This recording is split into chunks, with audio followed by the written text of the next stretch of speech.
This message arrives to you once and only once. If you are watching now, it has chosen your attention for a reason. Hear this clearly. After what you will receive here, there will be no return to the person you were before. This is not a warning meant to frighten you. It is an invitation that is irrevocable. What follows is not an idea to be filed away. It is an activation that moves through your body like a sudden current and rearranges the subtle furniture of your inner life. Stay with me.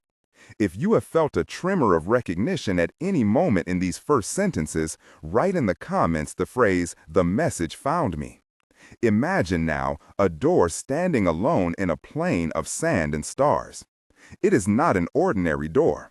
It is a threshold carved from dark stone, veins of green like old patina running through it, and a faint steady pulse at its center like a slow heartbeat. The door is cool to the touch, smelling faintly of wet earth and cedar smoke. You hear, from behind it, a hum that is almost a memory of a bell. This door marks a point of no return. To place your hand on the knob is to consent to a reconfiguration of what you call self. You will not lose yourself in error. You will lose the patterns that have kept you circling the same shallow griefs. The mind screams against this because habit is safety. The mind whispers that you can take the door off its hinges and keep the old comfort. But the door is not to be dismantled. Its purpose is separation and reclamation. The moment you step through, your old ways will appear as relics along the corridor you leave behind. You must understand why the mind resists. The mind is an old engine designed to repeat what worked in the past. It values predictability even when predictability hurts. Repetition creates a false sense of control. Have you noticed how you can replay a memory and feel its edges sharpen like a coin? That replay gives brief identity to a hurt or joy and makes you believe you are still there. But replay is impotent. What matters is the original charge releasing into new form. Imagine the sun burning through morning mist, the heat smelling of wet stones and coffee, a wind that tastes like salt. You may stand watching the sun and hope it will always feel like that, but the day changes and each encounter is new. When you chase the old flashes, you trap yourself in an echo chamber of longing. The door asks for surrender to novelty. It asks you to let life write the next page without footnotes from the past. Long before this hour, scribes named a voice that guided those who crossed thresholds. Thoth is the image that comes to name the function, not to be worshipped, but to be recognized as a god. Think of Thoth as the archetype of the keeper of codices and calibrations, a presence that knows how to tune stone to mind. In tombs and in ruins, in the margins of forgotten scripts, wise people used symbols that were not static letters, but keys to frequency. They were not meant merely to be read, but to be aligned with. Consider the tablature of light used by the old keepers. It was described by travelers like Miriam and by field notes left by Elias, and later by scholars such as Dr. Carter, who wrote about resonance with great caution. They found markings that when touched, when sounded, when regarded with attention, shifted something in those who came close. You will meet, in the story that follows, testimonies from Livia, who saw a glyph glow under moonlight, from Matteo, who felt a pressure at his sternum, and from Asha, who could not speak for 3 days after reading a single line. These are not miracles to be catalogued. They are signatures of an intelligence that works through pattern and frequency.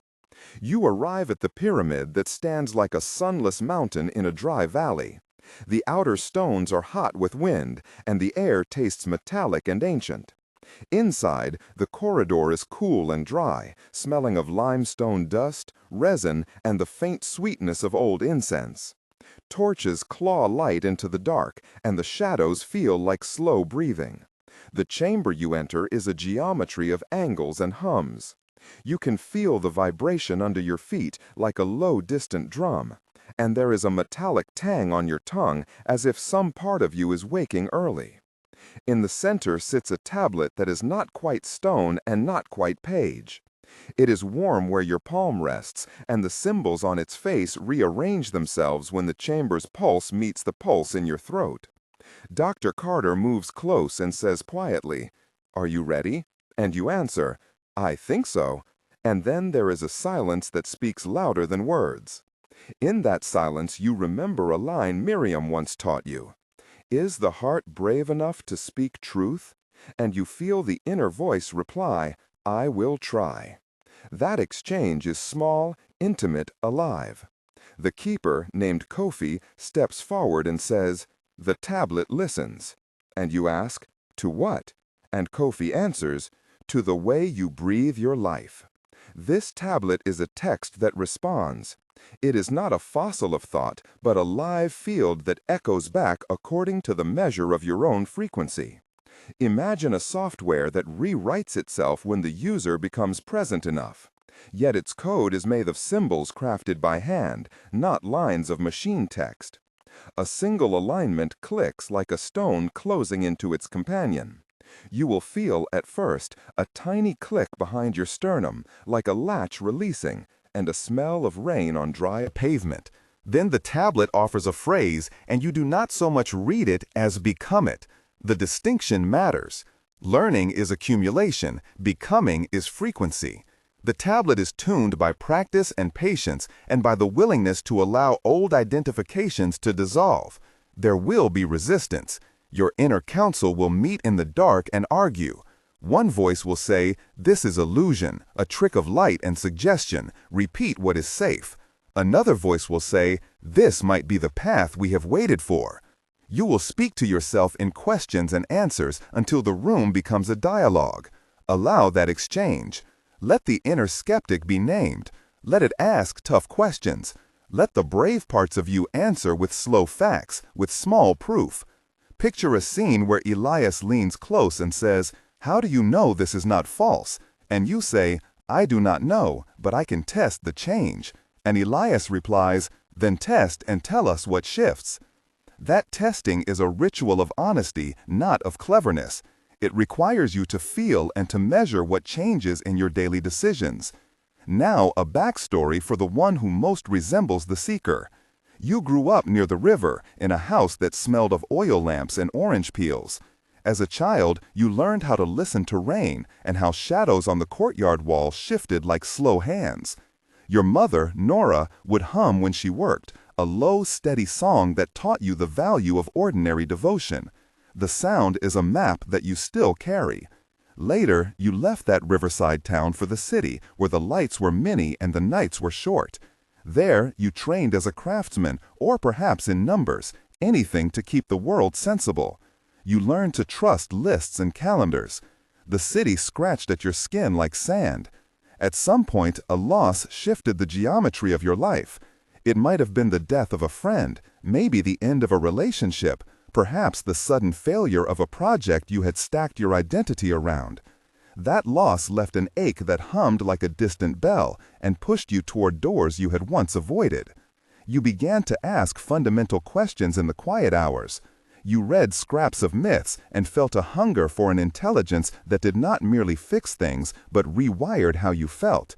The journey that brought you here moved through places named by people like Matteo, who showed you a line of text scratched on temple stone, and by Livia, who sent you a letter with a pressed herb.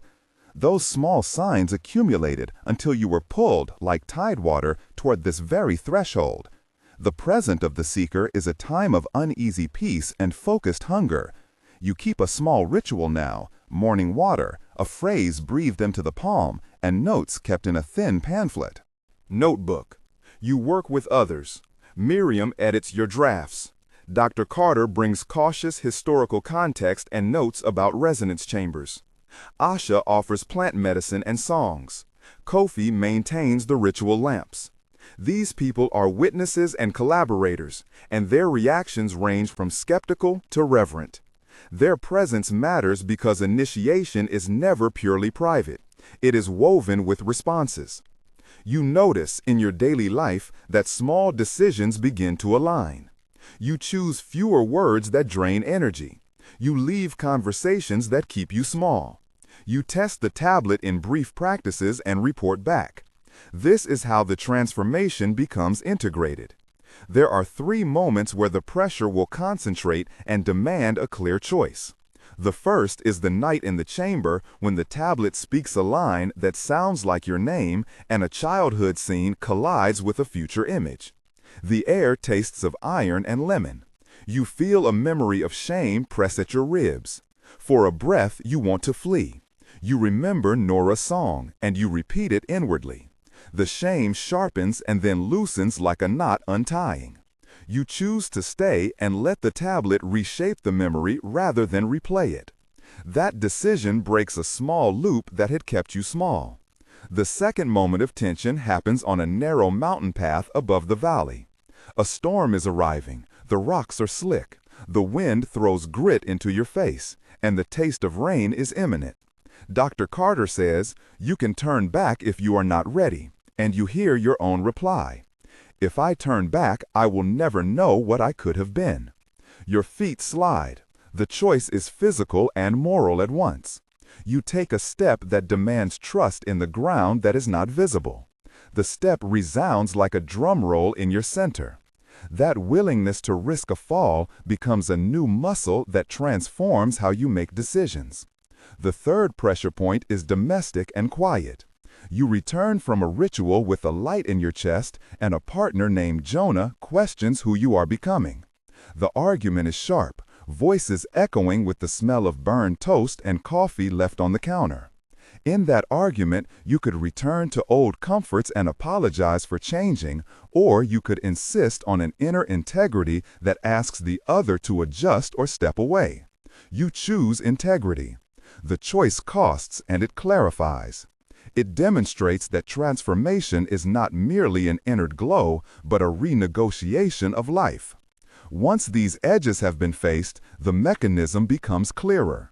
The tablature works through 3 modalities: pattern, practice, and presence. Pattern is the symbol itself and how it maps to a psychic function. Practice is the repeated action that lets pattern become habit. Presence is the state of attention that allows the tablet to respond. In practical terms, you will begin with 10 minutes of focused breath in the morning, a nightly reading of a single symbol, and a small offering to a stone or a plant as a way to anchor the change in your body. Over time, the clicks you felt at first will become smoother, like gears aligning. Remember that time is not only chronological. There is a qualitative time that the ancients called kairos. You will notice moments appearing that feel pregnant with possibility. They arrive as a sudden email from someone named Livia, as a dream where an old teacher named Elias nods, as a phone call from Miriam with a recording of a field chant. Do not rush to fit these moments into a plan. Receive them. This is the way the tablet synchronizes events to create openings you could not have engineered. Integration is the slow work of marriage between the newly awakened pattern and your daily life. It looks like small, consistent acts. It looks like apologizing less because you no longer give your energy away to false duties. It looks like saying yes to work that honors your altered rhythm and no to what drains. You will see a death and a birth in this process. The death is the seeker who constantly searches for external proofs. The birth is the wise one who knows how to listen. These are not metaphors only. There will be practical tests. An unexpected offer that conflicts with your new priorities. A friend who resents your change. A financial strain that demands creativity. Each test reveals whether the activation is aesthetic or structural. Choose structure. Practice the simple rites and continue to report to witnesses like Dr. Carter, Asha, Miriam, Mateo, and Kofi. Let them ground you.